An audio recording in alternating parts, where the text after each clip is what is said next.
Et on va s'intéresser au marché des jeux vidéo. Plus de 50 milliards d'euros dans le monde.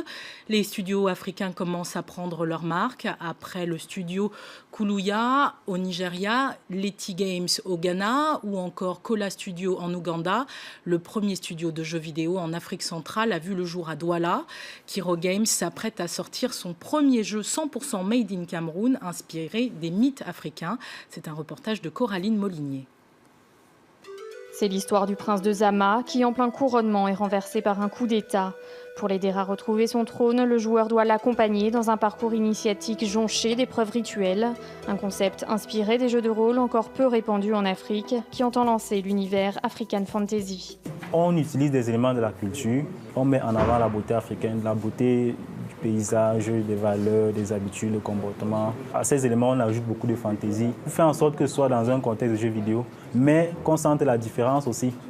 On dit ça c'est nouveau, on n'avait pas vu ça, ça c'est africain.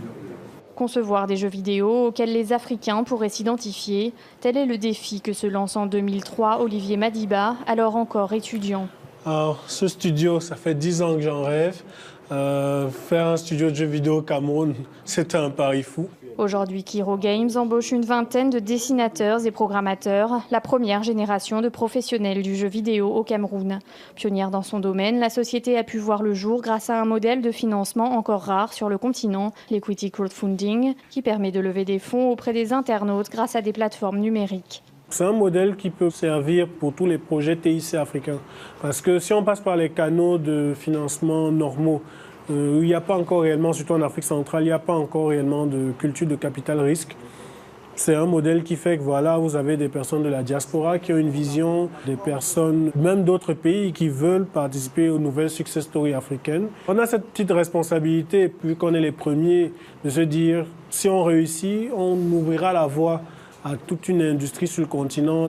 Une industrie victime du piratage en Afrique, mais dans la communauté des gamers de Yaoundé, la sortie du premier jeu 100% camerounais est très attendue et on promet des changements d'habitude. Comme c'est le tout premier, s'il est bien fait et il représente bien notre culture, il va être vraiment consommé par tout le monde. Ne serait-ce que pour aller à l'aventure, ne serait-ce que pour chercher ce qui nous correspond dans ce jeu-là, on va s'arranger à acheter le jeu. Verdict début avril, date à laquelle Orion, l'héritage des Coriodan, sera proposé au public en téléchargement.